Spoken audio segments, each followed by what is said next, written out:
The Cation Empire's reign of terror came crashing down the day Earth unleashed its military might against them.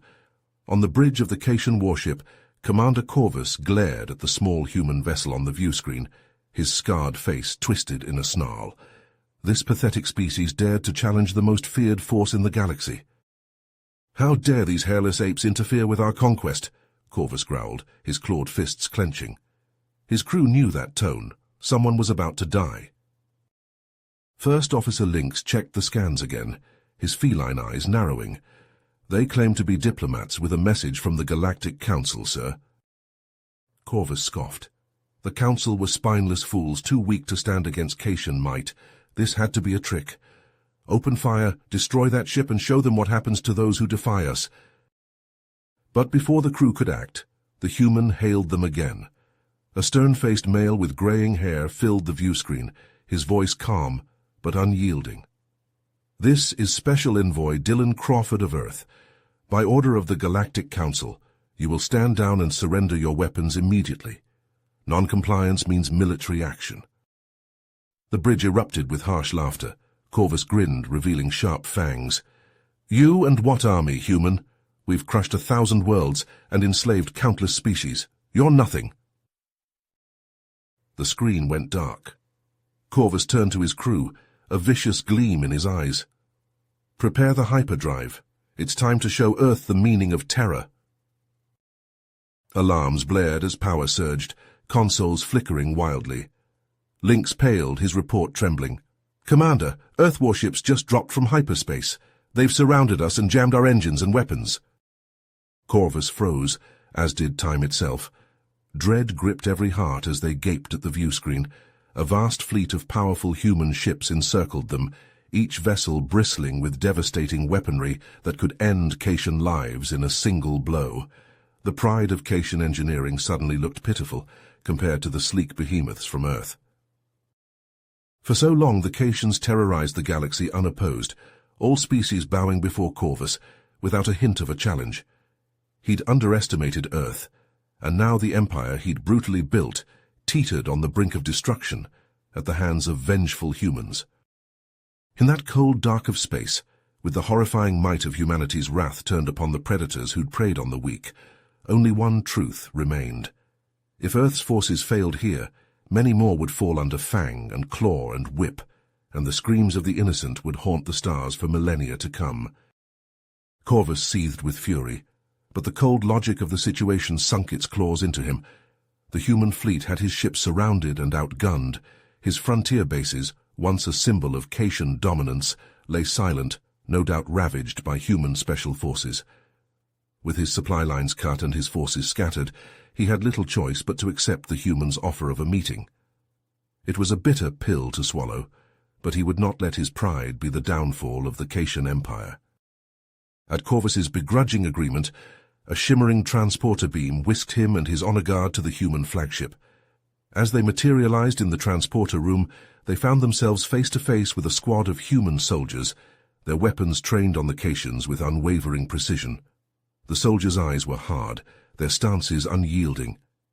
These were warriors forged in the fires of battle and tempered by the horrors of war. Dylan Crawford stepped forward, a man of quiet authority. At his side stood Sergeant Hawkins, a grizzled Marine whose battle-scarred face spoke of a lifetime of combat. "Welcome aboard the USS Endeavour, Commander Corvus," Dylan said, his voice even. "Follow me to the conference room and we'll discuss the terms of your surrender." As they strode through the corridors of the human ship, Corvus couldn't help but marvel at the vessel's design. It was a stark contrast to the opulent, almost garish interiors of Cation warships.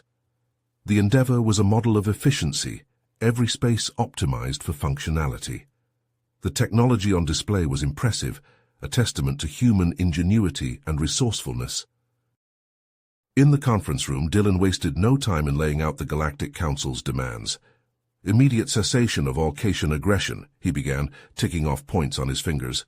"Liberation of all enslaved species. Dismantling of your war machine." Corvus felt his hackles rise, his pride stinging at the human's words. "And if we refuse?" he snarled, his claws flexing. Dylan leaned forward, his gaze unwavering. Then we will systematically destroy every Cation warship, occupy your worlds, and try your leaders for war crimes. The choice is yours. As Corvus weighed his options, a chime from the room's comm system interrupted his thoughts. Dylan tapped a button, and Lynx's voice filled the room. Sir, we've lost contact with our frontier bases in the Zephyr system. They were our main supply line for the invasion fleet. A grim smile tugged at Dylan's lips. Ah, yes. That would be the work of our special forces. While we were talking, they were busy liberating your slaves and sabotaging your infrastructure. You see, this meeting was just a distraction. Rage boiled in Corvus's veins. He slammed his fist on the table, his claws gouging deep furrows in the metal. You'll pay for this, human. But Dylan remained unperturbed. I doubt that. Now, will you surrender, or do we need to continue this conversation on the battlefield? As Corvus looked into the unyielding eyes of the human envoy, the weight of his empire's fate pressed down on him. The humans had outplayed him at every turn, their cunning and military might far beyond what he had ever imagined. The once mighty Cation Empire, the terror of the galaxy, now found itself at the mercy of a species they had once dismissed as weak and insignificant.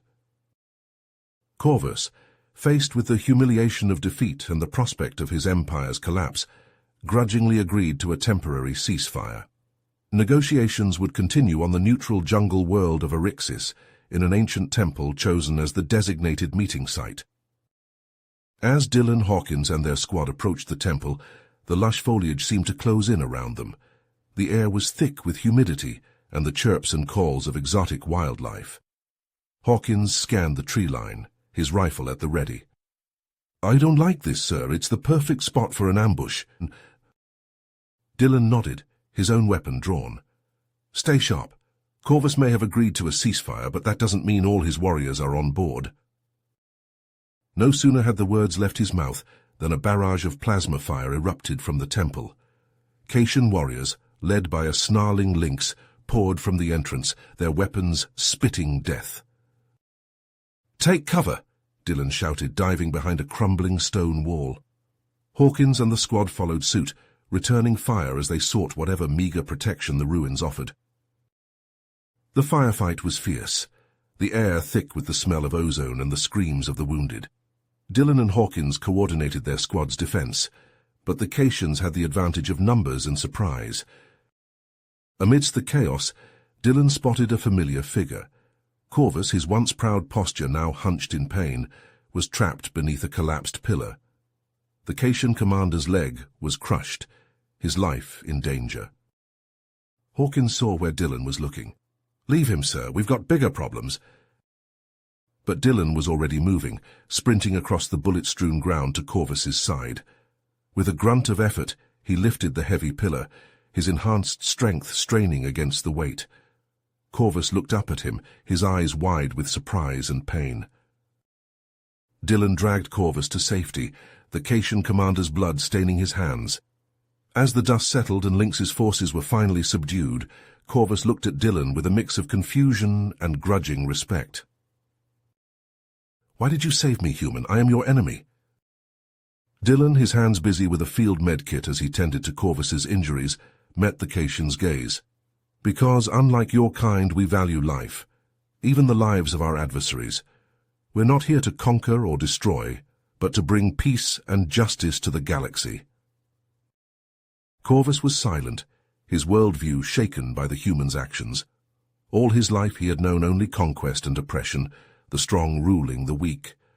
But here was a human, his enemy, risking his own life to save him. It was a concept that challenged everything he had ever believed. As Hawkins and the squad secured the temple and rounded up the surviving Cation warriors, Dylan turned his attention to Lynx. The Cation officer glared at him, defiant even in defeat. Why did you attack us? Dylan demanded. We had a ceasefire in place. Lynx sneered. Corvus has grown weak. There are those among the Cations who would see a true warrior lead us, not a mewling kitten who bows to the demands of humans. Dylan and Hawkins exchanged a glance. This was a disturbing development. If there were factions within the Cassian hierarchy working against Corvus, it could jeopardize the entire peace process. As they interrogated Lynx further, a chilling picture emerged. A cabal of Cassian warlords unhappy with Corvus's leadership had been secretly funding and arming rebel groups on the conquered worlds. Their aim was to prolong the conflict, to keep the Cassian war machine running and their own power secure. Corvus, listening to the revelation, felt a rising tide of anger and betrayal. These were his own people, warriors he had trusted, and they had turned against him, against the Empire. He turned to Dylan, his expression grim. "It seems we have a common enemy, human. These traitors must be rooted out and brought to justice." Dylan nodded, surprised to find himself in agreement with the Cassian commander. "We'll need to work together, Corvus. A joint operation, human and Cassian, to infiltrate the warlord's stronghold and expose their treachery." It was a strange turn of events, an uneasy alliance forged in the heat of battle. But as Dylan and Corvus began to plan their next move, there was a sense that this could be a turning point, a chance, perhaps, to steer the galaxy towards a path of peace. The stage was set for a covert mission, a daring gambit that would take them into the heart of Cassian space. Dylan and Corvus, once bitter enemies, now found themselves united by a common goal. The fate of the galaxy hung in the balance, and failure was not an option. The covert strike team materialized inside the warlord's space station, the transporter beam fading as they drew their weapons. Dylan and Corvus led the way, a mix of human and Cassian operatives fanning out behind them. The station's interior was a maze of dimly lit corridors and sealed blast doors, the air thick with the hum of machinery. Lynx's stolen access codes granted them entry, the doors hissing open to reveal a labyrinth of twisting passages. Dylan and Corvus moved with practiced efficiency, their footsteps echoing on the metal grating. As they ventured deeper into the station, the weight of their shared history hung between them, a palpable tension. "Eyes sharp," Corvus growled, his feline gaze sweeping the shadows. "The warlord's guards could be anywhere."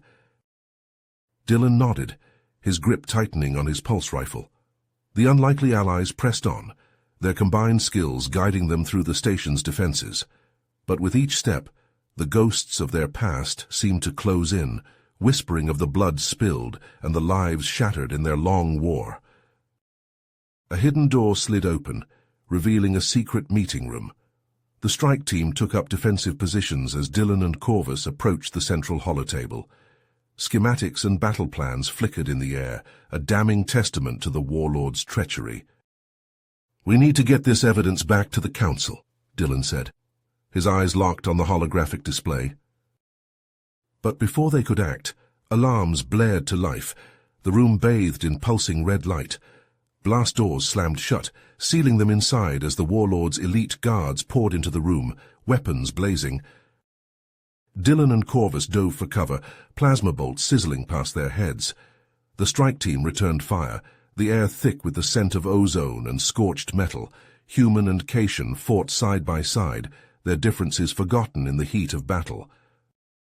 "We need to push through," Corvus roared, his claws rending armor and flesh as he surged forward. Dylan was right beside him, his augmented strength making a mockery of the guards' defenses. They fought their way through the enemy ranks, a whirlwind of tooth and claw, fist and blade. The warlord's forces fell before them, but more always seemed to take their place, an endless tide of fanatical warriors. The strike team fell back, fighting for every inch as they made their way deeper into the station. Corridors became killing grounds, rooms turned into fortresses as they battled their way towards the heart of the warlord's stronghold. At last they reached the reactor room, the thrumming core of the station's power. But what awaited them there was a sight out of nightmares. A doomsday device hung suspended in the center of the room, a swirling vortex of dark energy pulsing at its heart. "By the gods," Corvus breathed, his eyes wide with horror. "They've harnessed the power of a black hole." Dylan's jaw clenched as he realized the true extent of the warlord's madness. With this device, they could annihilate entire star systems, snuffing out billions of lives in an instant. The warlord's guards closed in, their weapons trained on the strike team. Dylan and Corvus shared a look, a silent understanding passing between them. They knew what had to be done. "Get to the escape pod," Dylan ordered, his voice steady despite the chaos. "We'll hold them off and destroy the device." The team hesitated, loyalty warring with the instinct for survival, but a sharp nod from Corvus sent them moving, racing for the escape pods as the battle raged on. In a moment of reprieve, Corvus turned to Dylan, a wry smile tugging at his feline features. "You know, for a hairless ape, you're not so bad." Dylan grinned, adrenaline pumping through his veins. "And for a terror of the galaxy, you're actually a decent guy." They clasped forearms, a gesture of respect between warriors. Then as one, they turned to face the oncoming horde, ready to make their final stand. Plasma bolts filled the air, as Dylan and Corvus fought like men possessed. Their movements a blur of speed and precision. They held the line, buying time for their team to escape, for the reactor to overload and consume the station in a fiery blast. Alarms screamed and warning lights flashed as the reactor reached critical mass. Dylan and Corvus, battered and bloody, raced for the last escape pod, the warlord's forces hot on their heels. They dove inside, slamming the hatch shut as the pod ejected from the disintegrating station. The explosion was titanic, a blinding flash that consumed the asteroid field and the warlord's forces in a maelstrom of fire and shattered rock. The escape pod tumbled through the debris field, its occupants clinging to each other as the shockwave buffeted them. As the chaos subsided, and the pod drifted in the eerie calm of space, Dylan and Corvus slumped against the bulkhead, exhausted and battered, but alive. They had struck a blow against the warlords, but the war was far from over. The Cation Empire, the galaxy itself, stood at a crossroads. Change was coming, a new order rising from the ashes of the old, and Dylan and Corvus, once bitter enemies, now found themselves at the heart of it all, their destinies intertwined in ways they never could have imagined. The pod's comm system crackled to life, the voice of the human fleet filling the small space. Help was on the way. But as Dylan and Corvus looked out at the stars, they knew that their true journey was just beginning. The road ahead would be long and hard, fraught with danger and uncertainty. But they would face it together, united by a bond forged in the heat of battle and tempered by the hope for a better tomorrow. The escape pod drifted through the void, the distant stars a cold comfort to the battered and bruised warriors within. Dylan and Corvus slumped against the bulkhead, their breathing ragged, their uniforms scorched and torn. The weight of their victory hung heavy in the air, the price paid in blood and sacrifice. As the human fleet closed in, the pod's hatch hissed open, and a medical team rushed in.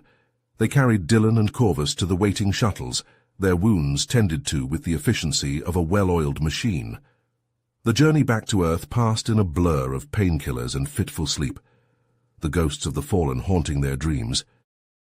When they stepped off the shuttle onto the tarmac of the New York spaceport, Dylan and Corvus were greeted as heroes.